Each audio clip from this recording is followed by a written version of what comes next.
August મહિનાની શરૂઆતમાં જિલ્લામાં મેઘરાજાએ પધરામણી કરી વરસાદ વરસાવતા ખેડૂતોમાં આનંદની લહેર ફરી વળી છે।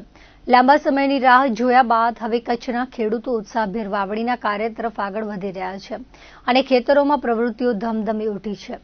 વરસાદના આગમન સાથે જ ખેડૂતો વિવિધ પાકોના બિયારણની ખરીદી માટે સહકારી મંડળીઓ અને ખરીદ વેચાણ સંઘના કેન્દ્રો પર પહોંચી રહ્યા છે। હાલના તબક્કે જિલ્લાના ખેડૂતો એરંડાના બિયારણની ખરીદી પર વિશેષ ભાર મૂકી રહ્યા છે।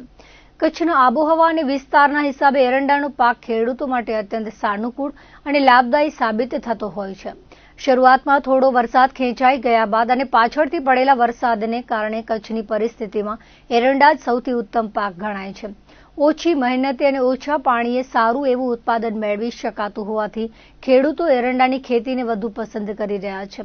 આ અંગે વિગતવાર માહિતી આપતા કચ્છ જિલ્લા સહકારી ખરીદ વેચાણ સંઘના મેનેજર પ્રકાશ મહેતાએ જણાવ્યું હતું કે ખેડૂતોને ઉત્તમ ગુણવત્તાવાળું બિયારણ મળી રહે તે માટે સંઘ દ્વારા સતત પ્રયાસો કરવામાં આવે છે।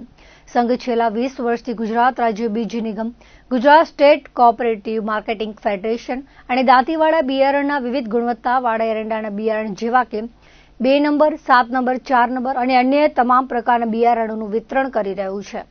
છેલ્લા 5 વર્ષ દરમિયાન આ બિયારણોના ભાવમાં કોઈ જ વધારો કરવામાં આવ્યો નથી। ખેડૂતોને ખૂબ જ વ્યાજબી અને રિઝનેબલ ભાવે તેમજ ઉત્કૃષ્ટ ગુણવત્તાસભર બિયારણ પૂરું પાડવામાં આવી રહ્યું છે। વધુમાં પ્રકાશ મહેતાએ ઉમેર્યું હતું કે કચ્છ માટે અતિ ગૌરવની વાત એ છે કે જિલ્લાની સ્થાનિક મંડળી પણ હવે આ ક્ષેત્રે સ્વનિર્ભર બની રહી છે। કચ્છમાં આવેલી કનકપર સેવા સહકારી મંડળીએ પોતે જ બિયારણનું ઉત્પાદન શરૂ કર્યું છે। 2 નંબરના એરંડા બિયારણનું સફળતાપૂર્વક ઉત્પાદન કરેલ છે। કચ્છની પોતાની મંડળી પોતે ઉત્પાદન કરીને સ્થાનિક ખેડૂતોને ગુણવત્તાયુક્ત બિયારણ પૂરું પાડે તે સમગ્ર જિલ્લા માટે ખૂબ જ સરાહનીય અને ગર્વ લેવા જેવી બાબત છે। હાલમાં વરસાદી માહોલ વચ્ચે ખેડૂતો મોટા પ્રમાણમાં એરંડાના બિયારણની ખરીદી કરી રહ્યા છે અને વાવણી કાર્યમાં જોતરાઈ ગયા છે। તો કચ્છમાં ઓગસ્ટના પ્રારંભે થયેલા વાવણી લાયક વરસાદ બાદ સમગ્ર જિલ્લામાં ખેતીકામ પૂરજોશમાં શરૂ થઈ ગયું છે। વરસાદ મોડો અને અપેક્ષા કરતાં ઓછો હોવા છતાં વાવણી માટે અનુકૂળ માહોલ સર્જાતા ખેડૂતોમાં ઉત્સાહ જોવા મળી રહ્યો છે। ભુજ સ્થિત રવિ બીજ કેન્દ્રના સંચાલક શૈલેષભાઈ માણેકે જણાવ્યું હતું કે સમગ્ર કચ્છમાં મગફળીનું વાવેતર હવે પૂર્ણતાના આરે છે। આ ઉપરાંત ઓછા વરસાદની સ્થિતિને ધ્યાનમાં રાખીને ઘાસચારાનું વાવેતર પણ કરવામાં આવ્યું છે। જિલ્લામાં હંમેશાથી એરંડાના પાકને પ્રથમ પ્રાધાન્ય આપવામાં આવે છે અને આ વર્ષે પણ મોટા પ્રમાણમાં એરંડાનું વાવેતર થઈ રહ્યું છે। જો કે આ વખતે એક વિશેષ ફેરફાર એ જોવા મળી રહ્યો છે કે દર વર્ષની સરખામણીએ આ સિઝનમાં તુવેરના વાવેતરમાં નોંધપાત્ર વધારો થઈ રહ્યો છે। સામાન્ય રીતે ખેડૂતો તલ કે મગ જેવા પાકોનું વાવેતર કરતા હોય છે, પરંતુ આ વખતે તેની જગ્યાએ તુવેરના પાક તરફ ખેડૂતોનો ઝુકાવ વધુ જોવા મળી રહ્યો છે।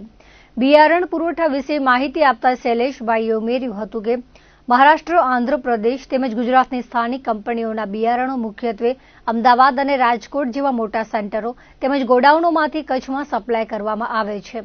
હાલમાં એરંડા, મગફળી અને તુવેર સહિતના તમામ ગુણવત્તાયુક્ત બિયારણો પૂરતા પ્રમાણમાં ઉપલબ્ધ છે અને ખેડૂતો પોતાની પસંદગી મુજબ બિયારણની ખરીદી કરી રહ્યા છે।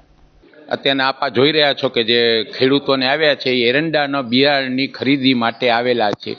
હાલમાં થોડોક વરસાદ ખેંચાઈ જતા અને પાછળથી એટલે અત્યારના કચ્છ માટે જો એમ કહીએ કે પાકમાં સૌથી જો ઉત્તમ પાક હોઈ શકે તો એરંડાનો પાક જ છે કે ખેડૂતોની ઓછી મહેનતે અને સારું એવું ઉત્પાદન એરંડા પાકમાં મેળવી શકે। અમે છેલ્લા 20 વર્ષથી ગુજરાત રાજ્ય બીજ નિગમ, Gujarat state cooperative marketing federation અને દાંતીવાડાનું એરંડાનું 2 નંબર, 7 નંબર, 4 નંબર અને દરેક પ્રકારનું બિયારણનું વિતરણ કરીએ છીએ। હાલમાં છેલ્લા 5 વર્ષ દરમિયાન બિયારણોના ભાવમાં કોઈ જ વધારો થયો નથી અને ખૂબ જ રિઝનેબલ ભાવે અને ગુણવત્તાસભર બિયારણ અમે પૂરું પાડીએ છીએ। આપણે કચ્છની અંદર ખેડૂતો સૌ ચાતક પક્ષી વરસાદની રાહ જોવે એમ અમે રાહ જોઈને બધા બેઠા હતા। એના વચ્ચે અઠવાડિયે પહેલાં વરસાદ સારો થયો અને હમણાં 2 દિવસ પહેલાં પણ સારો વરસાદ થયો। એને કારણે ખેડૂતોને માલધારી વધુમાં વધુ આનંદ થતો હોય તો ખેડૂતને માલધારીને થાય અને એમાં પણ ખાસ કરીને ખેડૂતોને અત્યારે આ વરસાદ થયો એને કારણે પિયત અને કપિતની અંદર એરંડાનું વાવેતર વધવાનું છે અને ઓછામાં ઓછો ખર્ચાળ પાક હોય તો એરંડા છે। એટલે અમારે જિલ્લા સંઘના ચેરમેન તરીકે કહું તો અમારી પાસેથી સારું એવું એરંડાના બિયારણનું વેચાણ છે અને એમાં પણ 2 નંબર હોય કે અન્ય જાતો હોય જે ખેડૂતો હોંશે હોંશે લે છે અને ખેડૂતોના મન પણ પ્રફુલ્લિત છે. અને આ વખતે છેલ્લા 6-8 મહિનાથી જોઈએ તો એરંડાનો ભાવ 2840 રૂપિયા ચાલે છે. એટલે ખેડૂતોને વધુમાં વધુ અત્યારે વાવેતર થતો એરંડાનું છે અને આપણે ઈચ્છીએ કે સારો પાક થાય અને ખેડૂતો સમૃદ્ધ બને.